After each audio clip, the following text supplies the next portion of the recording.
Good morning, dear students. I have provided you two videos on the lesson The Portrait of a Lady. ये जो lesson है the portrait of a lady, इस पर अब से पहले आपको दो वीडियो भेजी जा चुकी हैं।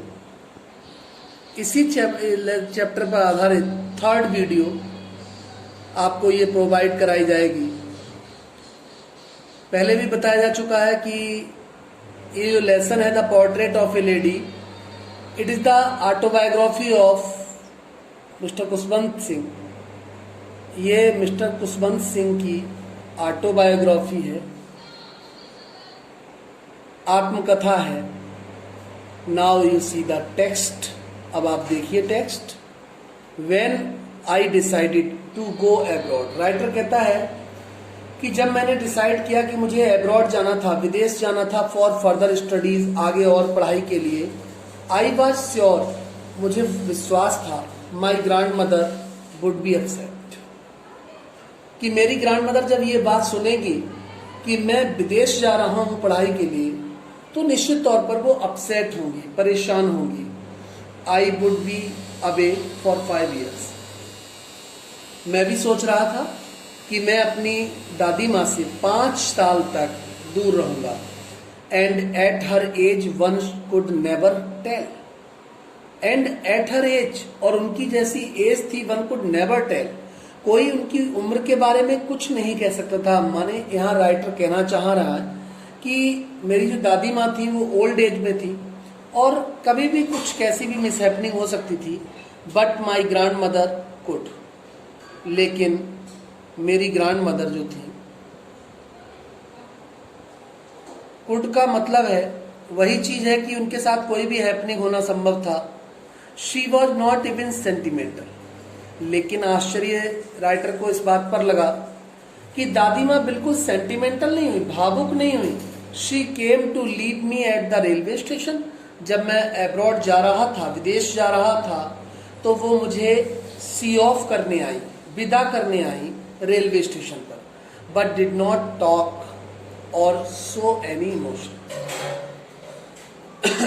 दादी माँ ने ना तो बात की और ना उन्होंने अपने मन का कोई इमोशन, कोई भाव भावना व्यक्त की। हर लिप्स मूव्ड इन प्रेयर। उनके होठ लगातार चलते हुए दिखाई दे रहे थे और वह अपनी प्रेयर चैंट कर रही थी, गुनगुना रही थी। Her mind was lost in prayer. उनका माइंड पूरी तरह प्रेयर में लॉस्ट था, प्रेयर में लगा हुआ था। Her fingers were busy telling the beats. और उनकी उंगलियां जो थी, जो माला थी, जप माला उनके हाथ में, उसके मनकों को घुमा रही थी। रोजरी, रोजरी वही माला होती है जो तुलसी की माला होती है और जो प्रेयर के साथ जिसको जपा जाता है। साइलेंटली सी किस्ड माई फॉरहेड। जब मैं जाने को हुआ, मेरी दादी माँ ने मेरे मस्त फॉरहेड पर, माथे पर चुंबन किया। एंड व्हेन आई लेफ्ट, जब मैं चला वहां से, आई चेरिस्ड द मोस्ट इम्प्रिंट। उस समय जो वातावरण था मेरे और मेरी दादी माँ के बीच, वो थोड़ा मोस्ट था। मोस्ट का मतलब नम्र वातावरण था, नम वातावरण था, नमी दिख रही थी, मीन्स इमोशनल वातावरण था। As perhaps the last sign of physical contact between us. मुझको ऐसा लग रहा था मेरे और मेरी दादी के बीच ये लास्ट साइन है फिजिकल कॉन्टैक्ट का, एक दूसरे को साक्षात देखने का ये अंतिम मौका है। But that was not so. लेकिन ऐसा नहीं था। आफ्टर 5 years, 5 साल बाद, आई केम बैक, मैं वापस आया होम, घर, मैं घर वापस आया। And was met by her at the station. और मैं अपनी दादी माँ से स्टेशन पर मिला। She did not look a day older. मेरी दादी माँ बिल्कुल और अधिक ओल्डर दिखाई नहीं दे रही थी। जैसे वो पहले ओल्डर थी, उतनी ही ओल्डर इस समय दिखाई दे रही थी। She still had no time for words. She still had no time for words, मतलब कहना चाहिए कि she still had no time for words, उनके पास बोलने के लिए शब्द उस समय कुछ भी नहीं थे।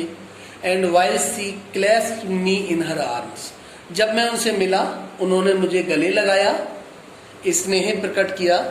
I could hear her reciting her prayer, उस समय भी मैंने ये नोट किया कि मेरी दादी माँ अपनी माला जप रही थी और प्रेयर को गुनगुना रही थी। Even on the first day of my arrival, even on the first day of my arrival, जब मैं वहां पहुंचा उसके पहले ही दिन, her happiest moments were with the sparrows, मैंने देखा कि मेरी दादी माँ अपना समय स्पैरोज के साथ, बर्ड्स के साथ, पक्षियों के साथ बिता रही थी। होम शी फेड लॉन्गर, वो लंबे समय से उन्हें फेड करती हुई चली आई थी, खिलाती हुई चली आई थी। एंड विथ फ्राइवलियस रिव्यूज, और वह उन्हें बर्ड्स को दुदकारती भी थी, फटकारती भी थी। जो फ्राइवलियस रिव्यूज वर्ड दिख रहा है इसका मतलब है डांट मारना, फटकारना, दुदकारना, ठीक है, भला बुरा कहना, ये सब मीनिंग होते हैं। इन द इवनिंग, शाम को एक चेंज केम ओवर हर, मेरी दादी माँ में एक परिवर्तन दिखा। शी डिड नॉट प्रे, उन्होंने प्रार्थना नहीं की। She collected the women of the neighbourhood, उन्होंने पास पड़ोस की महिलाओं को इकट्ठा किया।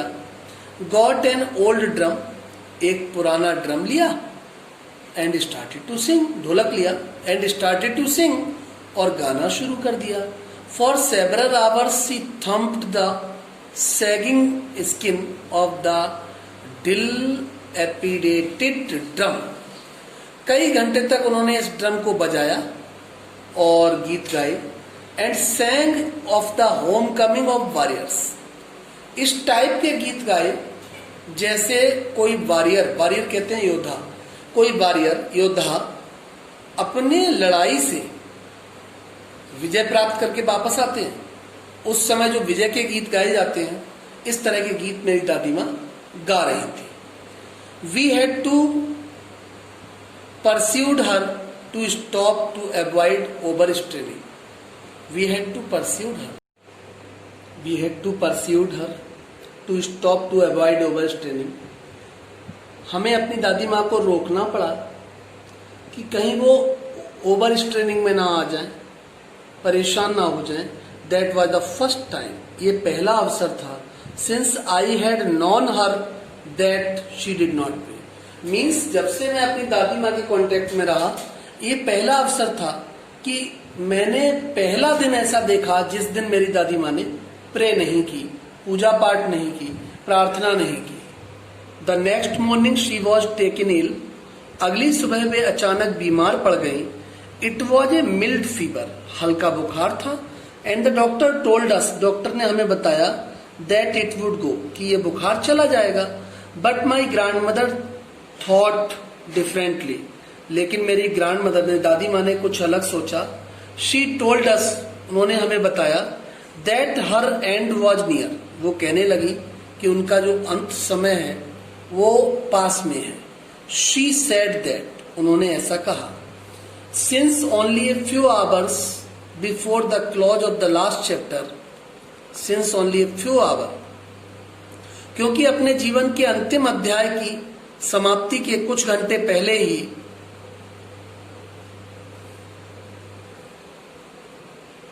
She had omitted to pray, उन्होंने पूजा पाठ करना छोड़ दिया। She was not going to waste any more time talking to us, she was not going to waste any more time talking to us, वह हमारे साथ बात करके और समय बर्बाद करना नहीं चाहती थी। वी प्रोटेस्टेड, हमने इस बात का विरोध किया। But she ignored our protest, लेकिन जो मेरी दादी माँ थी उन्होंने हमारे प्रोटेस्ट को, विरोध को इग्नोर कर दिया, माने उपेक्षित कर दिया, माने उसका विरोध किया। शी ले पीसफुली इन बेड, वो बिस्तर पर चुपचाप लेटी रही। Praying and telling her beads, पूजा पाठ करती रही और अपनी माला जपती रही। Even before we could suspect, यहाँ तक कि हमें कुछ भी सस्पेक्ट होता, शक होता, संदेह होता, माने हमें कुछ पता लगता। हर लिप्स स्टॉप्ड मूविंग, उनके होठ शांत हो गए, चलना बंद हो गए। And the rosary fell from her lifeless fingers, और जो तुलसी की माला थी उनके हाथ में, वो उनके हाथ से छूटकर नीचे गिर गई। ए पीसफुल पेलोर स्प्रेड, चारों तरफ घोर शांति दिखाई दे रही थी। ऑन हर फेस, उनके चेहरे पर भी घोर शांति थी। एंड वी न्यू, और हम जान गए, दैट शी वॉज डेड, कि अब उनका शरीर शांत हो गया, मीन्स उनकी मृत्यु हो चुकी है। अब हमें ऐसा समझ में आया।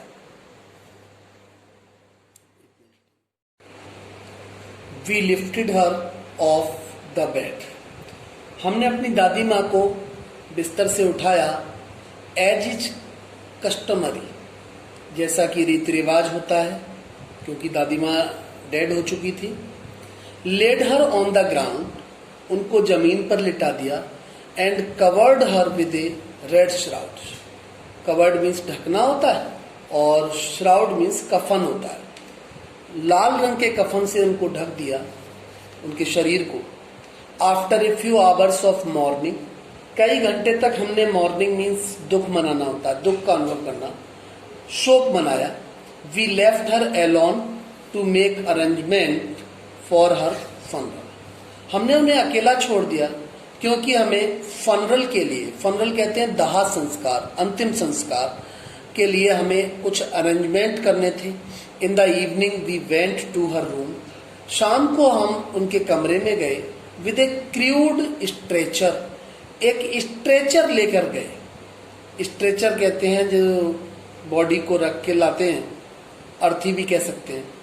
To take her to be cremated, और उनकी जो मृत शरीर था उसको क्रीमेटोरियम में क्रीमेशन के लिए ले जाया गया। क्रीमेटोरियम होता है शमशान भूमि, और क्रीमेशन होता है दाह संस्कार के लिए मृत शरीर को ले जाया गया। द सन वाज सेटिंग, सूर्य अस्त होने जा रहे थे। And had lit her room, and had lit her room and verandah with a blaze of golden light, room में और वरांडा में गोल्डन लाइट दिखाई दे रही थी। We stopped half way in the courtyard, हम आंगन के आधे रास्ते पर रुक गए। All over the verandah and in her room light up to where she lay, जहां दादी माँ लेटी हुई थी बरांडा में, डेड मृत अवस्था में लेटी हुई थी। And stiff wrapped in red shroud, उनके शरीर को, स्टिफ मीन्स कसकर, रैप्ड मीन्स लपेटना, रेड श्राउड लाल कफन में लपेटा गया। थाउजेंड्स ऑफ स्पैरोज सेट, हजारों स्पैरो वहां बैठे हुए थे। स्पैरो बर्ड्स के लिए आया, पक्षियों के लिए आया। Scattered on the floor, floor पर, फर्श पर इधर उधर पक्षी बैठे हुए थे। देयर वाज नो चिर्पिंग, कोई भी पक्षी कोई चहचहाट की आवाज नहीं कर रहे थे। We felt sorry for the birds, हमको एहसास हुआ कि बर्ड्स भी दुख शोक की अनुभूति कर रही हैं। And my mother fetched some bread for them, मेरी माँ उठी और कुछ रोटी लेके आई उन पक्षियों के लिए। She broke it into little crumbs, रोटी को छोटे छोटे टुकड़ों में तोड़ा। The way my grandmother used to, उस तरीके से जिस तरह से मेरी दादी माँ पक्षियों को रोटी तोड़कर डालती थी। And threw it to them, और ये पक्षियों के लिए डाल दिया, यानी पक्षियों की तरफ फेंक दिया उस क्रम्स को। The sparrows took no notice of the bread, जितने पक्षी बैठे थे एक भी पक्षी ने रोटी का एक ग्रास, एक टुकड़ा भी नहीं खाया। When we carried my grandmother's corpse, देखिए बच्चों, कॉर्प्स जो है वो डेड बॉडी को कहा जाता है, शव के लिए। When we carried my grandmother's corpse off, जब हम अपनी ग्रैंडमदर की कॉर्प्स को, डेड बॉडी को लेकर गए, दे फ्लू अवे क्वाइटली, सारे पक्षी चुपचाप वहां से उड़ गए। Next morning the sweeper swept the bread, अगली सुबह को सफाई कर्मी आए। स्वीप्ड द ब्रेड क्रम्स, जहां ब्रेड के टुकड़े फैले हुए थे सफाई कर्मी ने वो सारे ब्रेड क्रम्स इकट्ठे किए इनटू द डस्टबिन और डस्टबिन में डाल दिए। Dear students, now we have studied the whole story, the portrait of a lady, written by Mr. Khushwant Singh. बहुत ही इंस्पायरेबल स्टोरी है, आपने पढ़ी और आप ये खुद रियलाइज करेंगे कि इस स्टोरी से हमें बहुत कुछ सीखने के लिए बनता है। इसके बाद ये वीडियो यहीं समाप्त होगी। इसके बाद आपको इसके क्वेश्चन आंसर, जो इम्पोर्टेंट क्वेश्चंस हैं, मल्टीपल चॉइस हैं, वो आपको प्रोवाइड कराए जाएंगे नेक्स्ट टाइम फोटो के माध्यम से। Thanks a lot for hearing and understanding attentively. Have a nice future.